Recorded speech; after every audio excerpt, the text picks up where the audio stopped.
घाम लागता हो राजा, घाम लागता।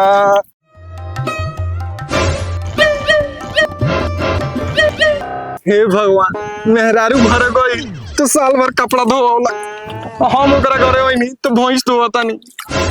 का करम बा ससुरारी में अइला के।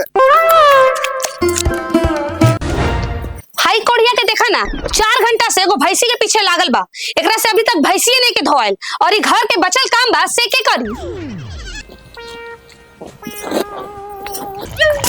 हम तो बियाह कइनी मजा मारेला, आके ससुरारी में काटता नहीं साजा।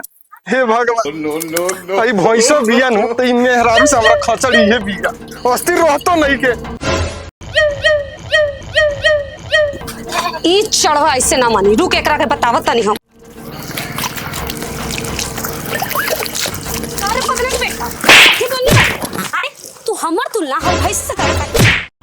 अपन वो देखले बड़े गधा के गान लेखन तो हाओ। 4 घंटा से को भैंसी के पीछे लागल बड़े, आज घर के काम बचल से के करी तोर बाप के।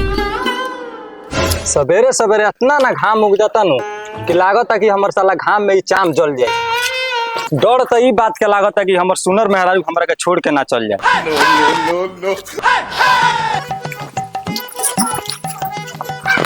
ए जी, ई का करता नहीं रहुआ? देखत ना बाड़ू काम करता नहीं है इतना सुंदर मेहरारू के मर्द हो के तू काम करवा, तोरा के तनको शोभा देता है?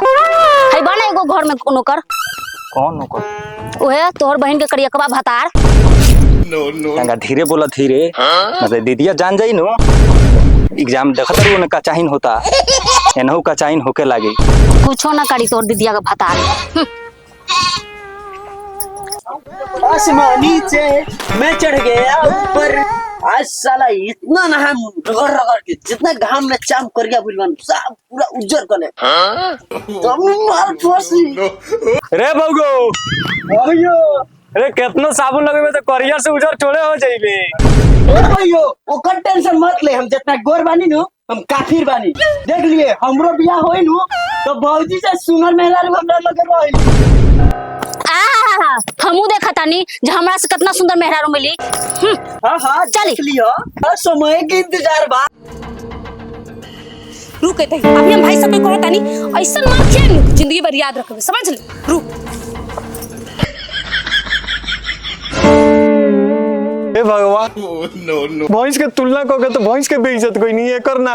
मेनू लती आगे चल गई, उठावना करा दे बड़ा का लात के हमरा। ना तो तू लतिया होता ससुरारी मेरा लगी ये फायदा। का बहू अभी तक ये तू ना नहिले आए? का बात बा दीदी, बड़ा खिसियाई लगता रू। ए खिसियाई ना तो का करी? 4 घंटा से एक तो ई भैंसी में लगले बा, ऊपर से हमर तुलना भैंसी से करता। ओ कौन इहे दोगला तोर जीजा? उ सारो बहन चुदवा जीजवा तोरा कैसे बोलो? हां ओकरा का हम बतलाओ त रुक। चल होय देखनी पुत्रा के फेर आ गेलो। का रे तोरा के भैंसी से फुर्सत मिल गेलो? वो तो देबे कहीं नो। का रे जीजा सरवा, तू हमरा भैंसी के हमरा दीदी से तुलना करता रे?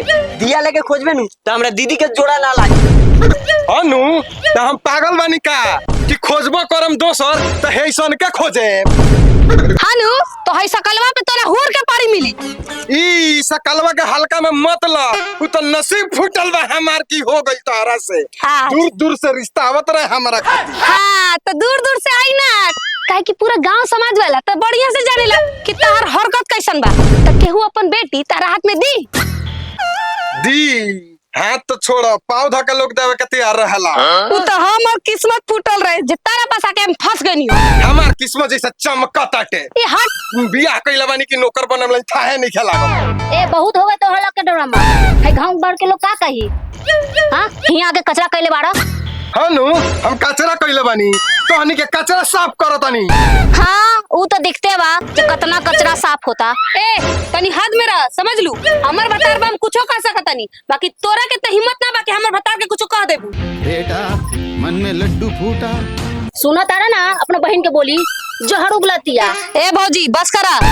ए त हमरो शौक नहीं के जे तोहनी सब के ड्रामा देखी। है चल हमरा के बाजार जाए के बा। साला घर के आदतें ऐसन के बका देंगे सबके सब मेहर मौके पड़ा। तो तू कौन सा बढ़िया निमन बड़ा है? चला नहीं रहनी है तोरा घर में तारे सैया हम टेम्पू से कसी है जवानी के केलम्पू से तारे सैया हम टेम्पू से कसी है जवानी के केलम्पू से रगड़ के मले पापा आओ का रे हगलानी चुटल ढोरा। ए साले तू हम तो चूता दई और तोर माई कहां बिया रे जस साला करते धोइए बाप साला बारह दोगला बा। अरे साला हमरा तो कबो लागेला जे साला में हल है ना ये घर में तो मैं इज्जत नहीं के साला लइका एगो मिला साला कुपातरे बाटे पता ना चला साला कबो शौक लागेला ई साला हमार लड़का के पटीदार के। ए सुनिए ना, बचवा बोला था चूतर धोने के लिए, तो आपके हाथ में क्या लगा था? आ तू कथी करता रू खाली मेकअप करबू ओकर चुदा ना होई हम अपने बसंती के साफ ना करी एगो गाड़ी किलर ने उस सरवा भाई खाती उस सरवा जाके ससुरारी में बैठल बा ई के चलाई रे आ तू अंग्रेजी पढ़ता रू देखो चुदा दो अब चूतर ना धोई पहन बगुएंगे पाए चली हो जानवा। चल चल सरवा लगे जाके सरवा ससुरारी में ऐश करता ऐसा ला गाड़ी किनी जावना खाती ई साला हलाई नहीं खाई जा के चलाई चल तो सरव के चलते नहीं होई हम बताओ तनी ससुरारी में ऐश करता सारा हमको ऐश कराओ थोड़ा होता नहीं मत बर कर हो चल चल सरव के बताओ तनी उनका ससुरारी कराओ तनी हम जाके एक कोने से साले बैठल बाड़ा फिक्रे नहीं के गाड़ी किनवा दे सरव जाके तू मत ससुरारी।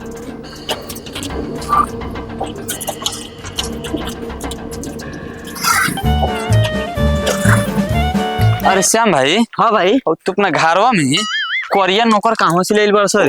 रे साला तू कौन गोर बड़ी आउ कोरिया ना आउ हमार जीजा आउ तोर जीजा हो वो हमरा जूजियो लाठी नहीं खौलो को।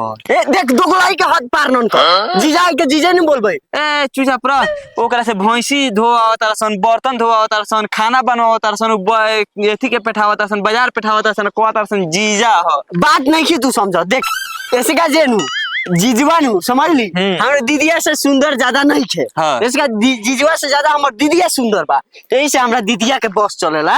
ए ओई से तो निकले कि कहां से खोज ले बासन बड़ा निमन बाटे। ओ बहुत सुंदर हो चल काम उम कर लो चल हो दे पहले मोबाइल चार्ज में से ले लो जाओ चल ठीक बा चल। साला सुबह से शाम हो गई काम करत करत यहाँ फाटल पड़ल मने ई ससुरारी के काम से छुट्टी नहीं खे मिला इतना तो काम कइले रहती घर ते हमरा 5-6 बीघा किन लेला रहती सन फ्री के नौकर मिलल बानी खटावा लोगिन तो हनी है ससुरारी महिला का ये फायदा बा घर जमाई बना के दिन भर काम करावता रहसन तनको आराम नहीं खे इतना तो काम अपना घर कइला थी 5 बीघा खेत किन लेला रहती सन। हई देख साले के हई मौगा साला के ससुरारी में झाड़ी मारता हम तो बुझत रहनी हो जाके उजा राज करत हई हैं। हाँ तो तोहरा खानी घर में बैठ के मेहरारू के साहब ब्लाउज फीसी ये तो झाड़ू साइड कोई नहीं है वैसन काम करे नहीं ससुरारी में राज नु कर के नहीं। अरे साला हम साला ब्लाउज फीचे वाला आदमी है रे तू साले आके ये झाड़ू मारता रह हमरा का शिकायत करता रह मुंह ना कर साला के झोकरा झाड़ कर करिया गोता बुझा ता खइल ही नहीं कब दिन से। ए जी आप मत बोलिए देवर बबुआ को, इनका थोड़ी ना दोष है, सारा तो सौतीनिया मतीन तो मार ली। तू का जानता ही रे हम दूसरे के लड़की को हम क्या कोई रे इस साला में कमी बा दूसरा लड़की को दोस्त हम थोड़ा दे इस साला निमर रही हई टोटो किलर रहनी हो एता पैसा लगा इस साला दूसरा घर आके गुलामी करता अपन घर में ना रही। हाँ तो तोहरा खानी जाके मेहरारू के पल्लू में घर में सूत जाई हम दिन में चल चल के जाई रोटे चलावे आ तू घर में बैठ के दाल भात चब्बा वो तो ना काम नहीं के हम ससुरारी में बैठ के राज करतनी राज देखा तारा दूधू को बड़ी काट रखले बानी। अरे बाप रे हमरा लौकत नहीं खे जे साले तू ससुराल में कितना राज करता रह देख ल तू कहत रहलू हो हैं। ए जी आप ऐसे क्यों बोल रहे हैं देवर बबुआ को, इनका दोष नहीं ना है, सारा उस सौतीनिया का दोष है, मोती मार ली है। तू है जाना तारी ओकर देश बा इस साला के दोष बा पूरा। ए के भटका चिबौनी हमरा के सौतीनिया कहतिया रे हट तनी। अच्छा घोड़े चल बाकी है घोड़ा के करो